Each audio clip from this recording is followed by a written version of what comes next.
Okay, folks, it's time to pack up the truck to head outdoors to see the one and only hunting, fishing, camping. Hey there, folks, this is Big Doug Outdoors here. Today, I'm going to do a little video on things, what you want to look for when you're buying a used reel from anybody out there. I got to meet a couple that was a young lady, and I don't know if it was her husband. I'm pretty sure it might have been. It may have been a boyfriend or a brother. I don't know. But anyways, I actually got to talk to him a little bit. And while I was talking to him, I was playing around with this little Abu Garcia 6000 reel. Which, if you've seen my big catfish recent video that I posted out there, that is this reel, the 6000 series with the power handle. I love power handles, you guys know, and that's what I caught my big catfish off. And again, I'm not saying, oh, this is the perfect setup, that's why I reeled that big catfish in. No, folks, everything played in place. You can still catch really decent catfish off of cheap Walmart reels and rods.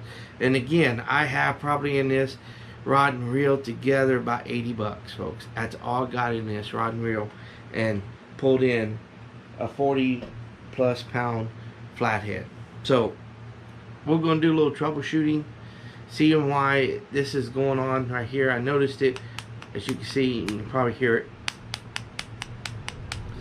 And then I noticed the bait clicker didn't work. I flipped it up, nothing, which is okay. You know, again, I get 30 bucks for this. I wasn't expecting everything to work and everything be in top priority shape. Some people do that, and they shouldn't, because you're still getting a pretty decent deal on this little 6000 Abu Garcia. And we're gonna go through it, see what's going on with that. And I'm pretty sure it's the shim inside this reel handle. There's a shim that goes in there up against the gear and allows this to be tight, keeps this nice and tight, and that's what it feels like, which is no biggie. Not really worried about it, because we can always order one later and fix that issue. And then we're going to see what's going on with this bait clicker. So let's dive right on in this. Alright, so here we go, folks. We're going to try to get through this fast, painless as possible, I promise. So right here, we're just talking about taking the reel handle off, because again, this thing moved around. It kind of slid in and out. It made the clicking noise as you see at the beginning of this video. That reel handle should never do that on these reels. And that's one reason why I like Abu so much. You can get replacement parts for your reel, and they last you forever. So here, turn around trying to get the end cap off, and these screwdrivers are supposed to be magnetic, but I learned that it wasn't. So boom, now I realize what's going on with the reel handle at this time. I'm pretty sure right there I'm showing you on the end of that little silver shaft, there is supposed to be a C-clamp that goes on the end of it. And I should have showed you guys what I'm talking about with that C-clamp, because it is a pain in the butt to put on, and it makes you nerve-wracking to take off. And right there, I'm just taking the nut off of there that holds the reel handle on. And right here, you're supposed to never be able to pull that handle off like that with that C-clamp on there. So that is another reason why that's causing that sloppiness, because that C-clamp kind of holds that shaft really tight inside there, so that way the reel doesn't have much play in it. And it's not good for it either, because it can actually tear the gear up inside the reel.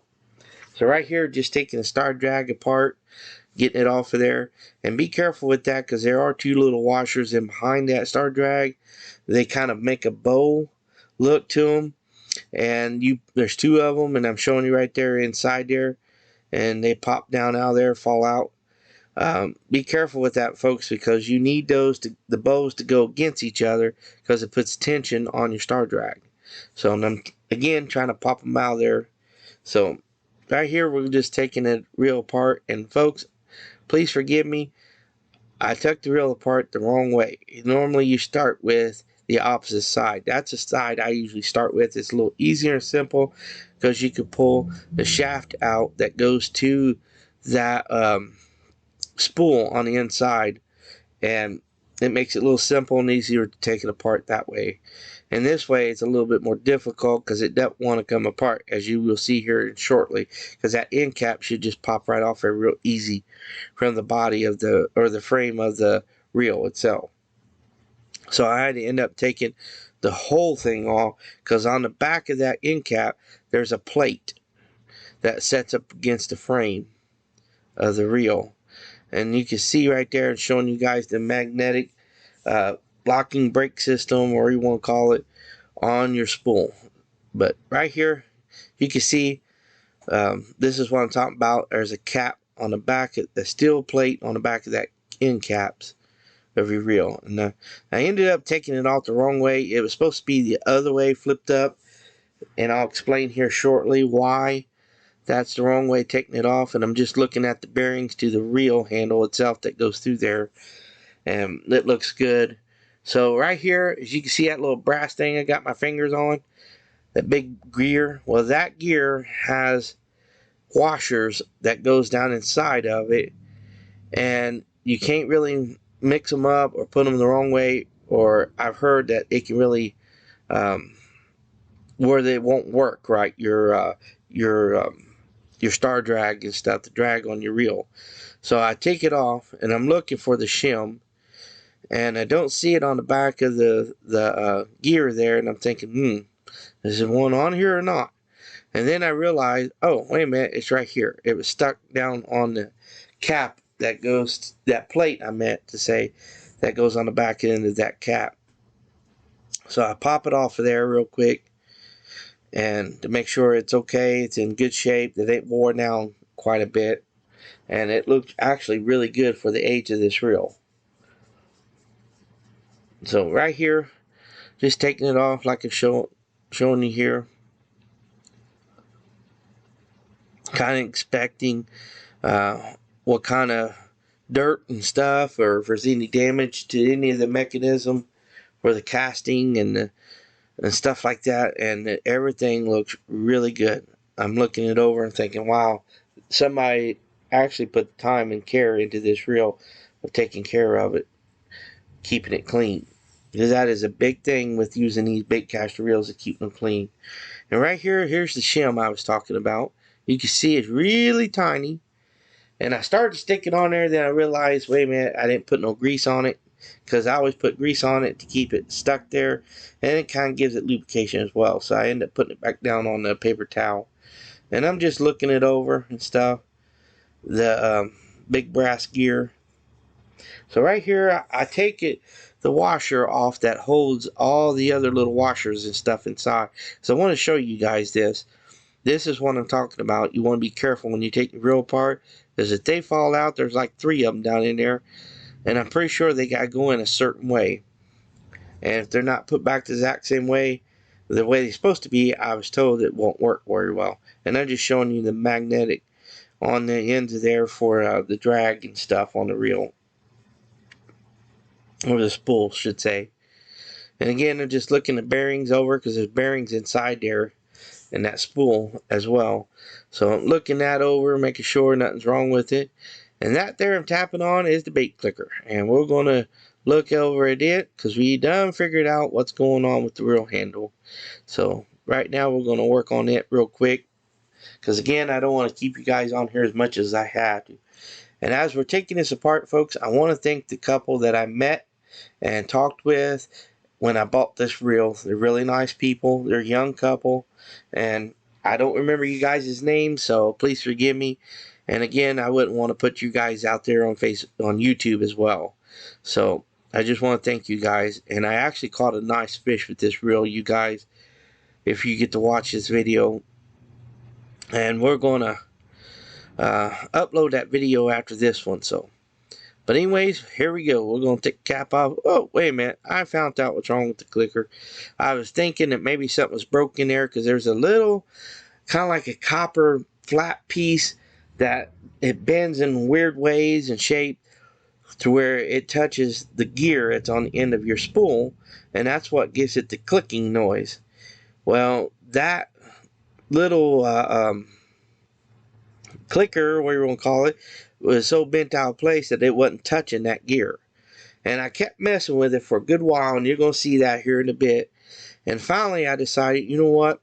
I'm tired of messing around with this, turn around trying to get it set where to work, where you can shut it off and on, the clicker. And I go over and I got another 6000 that is just like this reel.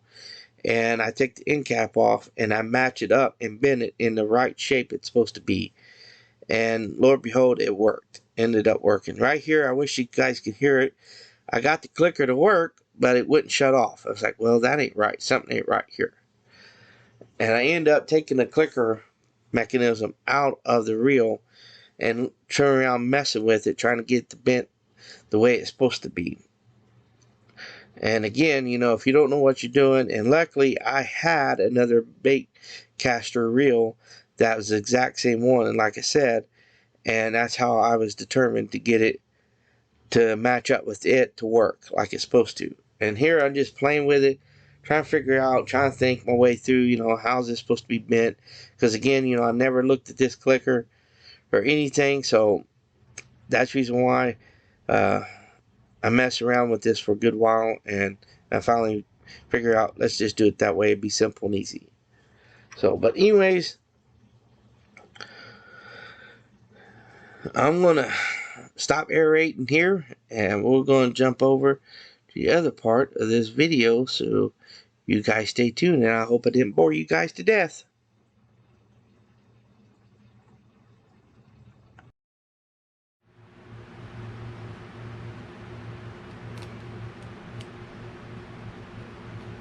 I actually put lock nuts on, Loctite on here, but yeah, threading, but that's alright.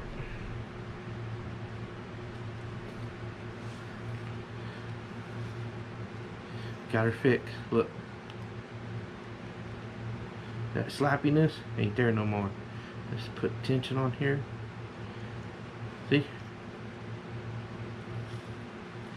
Bait clicker.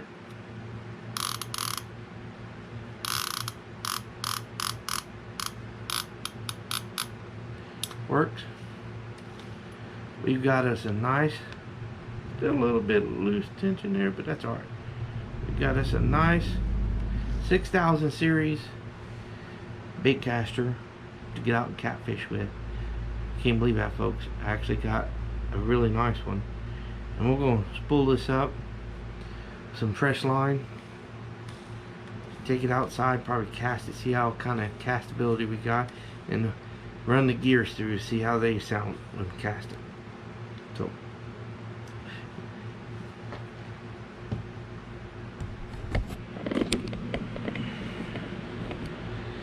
So there you go, folks. I hope this helps you guys out there, because again, you know, the young man, him and his lady friend, we'll just call her, I don't know if it was his wife or not, I didn't pay much attention.